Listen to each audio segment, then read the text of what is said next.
আসসালামু আলাইকুম টেকিবার্গবাসী। আজকে কথা বলবো একটা ইন্টারেস্টিং ফোন অনর ম্যাজিক 5 নিয়ে। তবে মজার ব্যাপার হলো এটা নতুন নয়, বরং used phone. Are used phone মানে কি খারাপ? অনেক সময় পুরনো ফ্ল্যাগশিপ ফোন এমন এক্সপিরিয়েন্স দেয় যেটা নতুন মিড রেঞ্জ ফোনও দিতে পারে না। তাই ভাবলাম দেখি এই ফোনটা ইউজড অবস্থায় কেমন পারফর্ম করে। ডিজাইন, ডিসপ্লে, পারফরমেন্স এবং ক্যামেরা সবকিছু মিলিয়ে এখনো ভ্যালু ফর মানি আছে কিনা সেসব নিয়েই কথা বলবো। আমি পারভেজ জামান স্বাধীন, আর আপনারা দেখছেন টেকি পার্ক। আর হ্যাঁ, এই ফোনটা কিন্তু 35 থেকে 40 হাজার টাকার আশেপাশে পাওয়া যাচ্ছে বাবলসে। ইউজড হোক কিংবা অফিসিয়াল আনঅফিসিয়াল, যে কোনো ফোন কিনতে চাইলে এখনই ভিজিট করুন বাবলসের ফেসবুক পেজে। ডেসক্রিপশন বক্সে সব ডিটেলস দেওয়া থাকবে, প্রয়োজনে যোগাযোগ করতে পারেন। এই ফোনটা ইউজড হলেও দেখতে এখনো প্রিমিয়াম লাগে, সেই সাথে হাতে নিলেও সেই ফ্ল্যাগশিপ ফিলটা পাওয়া যায়। মাত্র 7.8 মিলিমিটার থিকনেস আর 191 গ্রাম ওজন হওয়ায় হ্যান্ড ফিল খুব কমফোর্টেবল। তাছাড়া ব্যাক আর ডিসপ্লে দুইটাই কার্ভ, যার ফলে গ্রিপও ভালোই পাওয়া যায়। তবে যেহেতু এটা একটা ইউজড ফোন, তাই কিছু জিনিস খেয়াল রাখতে হবে।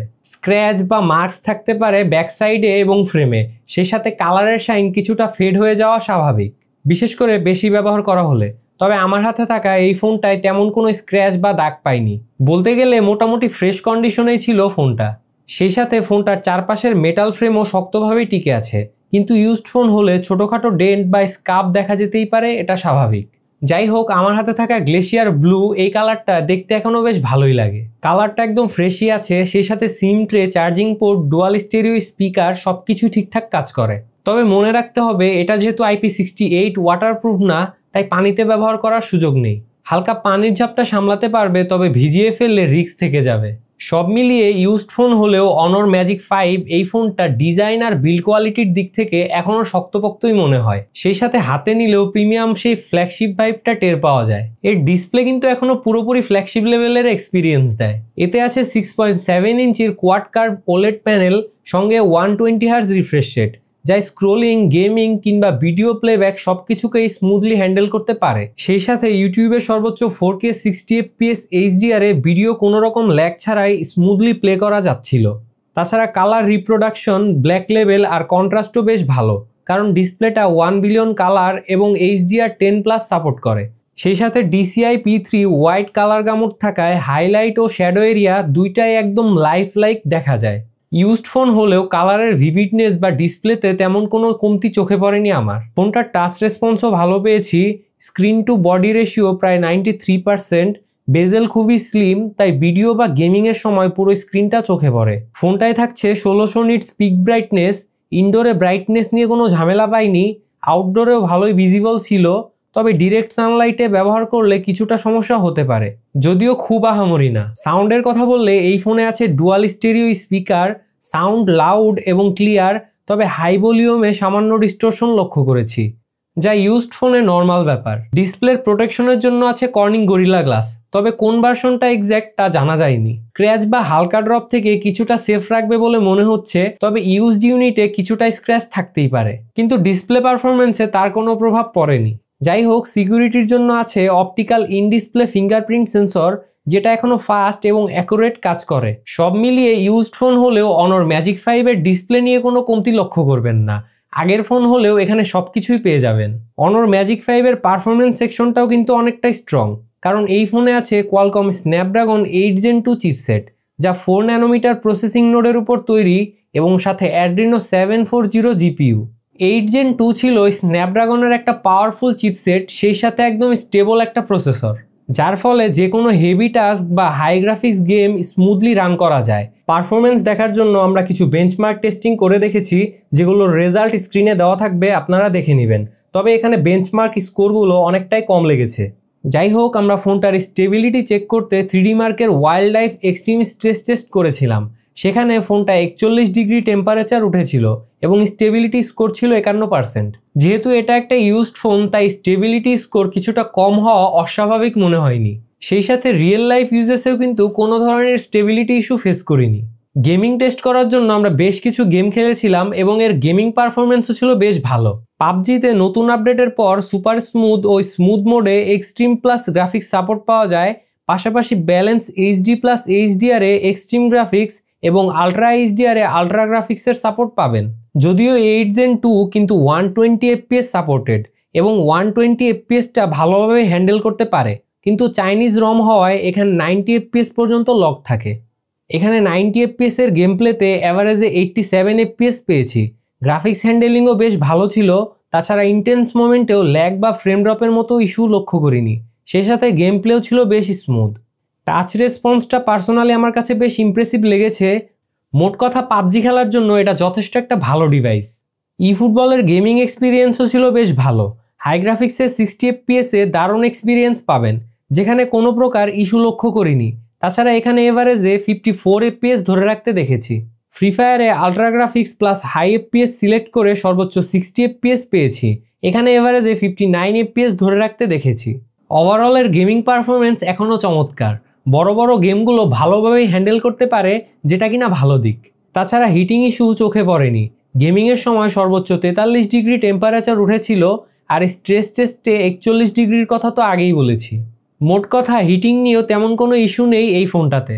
তাছাড়া LPDDR5X টাইপের র্যাম এবং UFS 3.1 টাইপের স্টোরেজ থাকায় অ্যাপ ওপেনিং ক্লোজিং থেকে শুরু করে মাল্টিটাস্কিং সহ ব্যাকগ্রাউন্ড র্যাম ম্যানেজমেন্ট সব কিছুই একদম স্মুথলি করা যায়। যদিও ইউজড ফোন হিসেবে ফোনটার র্যাম ম্যানেজমেন্ট এখনও আমার কাছে বেশ স্মুথ এবং ফ্লুইড মনে হয়েছে। সফটওয়্যারের দিক থেকে ফোনটা লঞ্চ হয়েছিল ম্যাজিকওএস 7.1 এর ওপর, যেটা ছিল অ্যান্ড্রয়েড 13 বেস। তবে বর্তমানে ফোনটা চলে আপডেটেড ভার্সন ম্যাজিকওএস 9 এর ওপর, আর যেটা কিন্তু অ্যান্ড্রয়েড 15 বেসড। যাই হোক, ম্যাজিকওএস এর কাস্টমাইজেশন এবং ইউজার এক্সপিরিয়েন্স কিন্তু অনেক ফ্লেক্সিবল।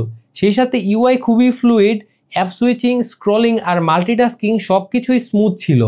ইউজ ডিভাইস হওয়া সত্ত্বেও কোনো ধরনের ল্যাগ বা হ্যাং ইস্যু চোখে পড়েনি। সব মিলিয়ে ইউজড ফোন হলেও অনর ম্যাজিক 5 এখনও এমন পারফরমেন্স দিচ্ছে যেটা অনেক নতুন মিড রেঞ্জ ডিভাইসও দিতে পারে না, এবং ইউজড ফোন হলেও এটা তার পারফরমেন্স এখনও আগের মতোই ধরে রাখতে পেরেছে, সেটাই অনেক। ফোনটার পেছনে থাকছে ট্রিপল ক্যামেরা সেটআপ, যেটাকে অনর স্টার হুইল ট্রিপল ক্যামেরা বলে থাকে, যেখানে মেইন ক্যামেরা হিসেবে থাকছে 54 মেগাপিক্সেল f1.9 অ্যাপারচারের সেন্সর, 50 মেগাপিক্সেল f2.0 অ্যাপারচারের আলট্রা ওয়াইড সেন্সর এবং 32 মেগাপিক্সেল f2.4 অ্যাপারচারের টেলিফটো সেন্সর, যেটা 2.5x optical zoom, 50x digital zoom এবং OIS সাপোর্টেড। তাছাড়া সামনের দিকে থাকছে 12 মেগাপিক্সেল f2.4 অ্যাপারচারের সেন্সর। ডে লাইট ফটোগ্রাফিতে মেইন সেন্সর মোটামুটি শার্প এবং ডিটেলস ধরে রাখে। এখানে কালার টোনও ন্যাচারাল, তাছাড়া 2-1 সময় ছবিগুলো হালকা বুস্টেড লাগে, মেনলি এনভায়রনমেন্ট অনুযায়ী। তবে কিছু সময় ছবিগুলোতে একটু কালচে ভাব লক্ষ্য করবেন, বিশেষ করে 2.5x টেলিফটো লেন্সে। এছাড়া ডাইনামিক রেঞ্জটাও যথেষ্ট ভালো, সে সাথে এক্সপোজারটাও ভালোভাবেই হ্যান্ডেল করতে পারে। ওভারঅলের মেইন ক্যামেরা থেকে মোটামুটি ভালো আউটপুট পেয়ে যাবেন।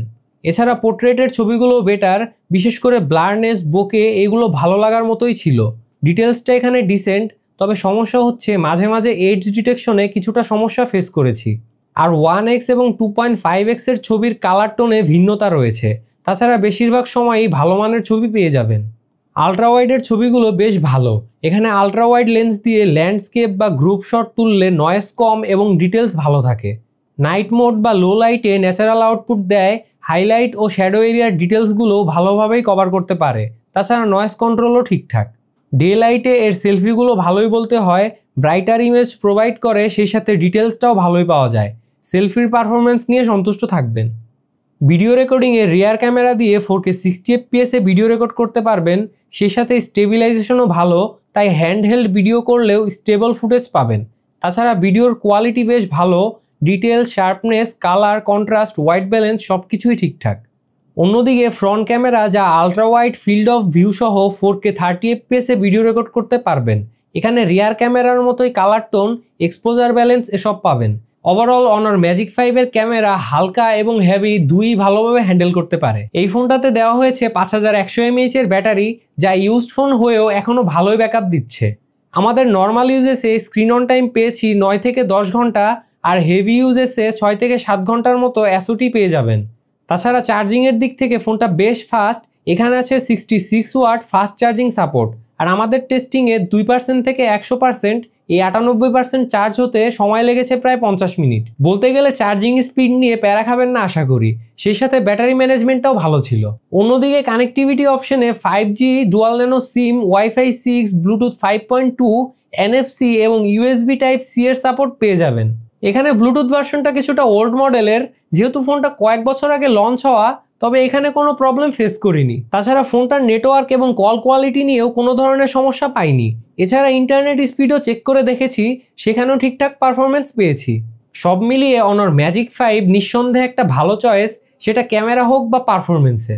তবে এই দামে আরও পাওয়ারফুল ফোন মার্কেটে রয়েছে, যেগুলোর আবার ক্যামেরা খুব বেশি ভালো না। তাই আপনি যদি ক্যামেরা এবং পারফরমেন্স একসাথে চান তাহলে এই ফোনটা দেখতে পারেন, কিন্তু দেখে শুনে এবং বুঝে তারপর কেনার পরামর্শ থাকবে, যেহেতু এটা ইউজড ফোন। তবে নতুন ফোন কেনার ইচ্ছা থাকলে অনেক অপশন রয়েছে, সেগুলোর দিকেও কিন্তু আগানো যেতে পারে। তো এই ছিল আজকের ভিডিও। দেখা হবে নতুন কোনো ভিডিওতে। সেই পর্যন্ত ভালো থাকবেন, সুস্থ থাকবেন, অ্যান্ড মোস্ট ইম্পর্টেন্টলি টেকিবার্কের সাথেই থাকবেন।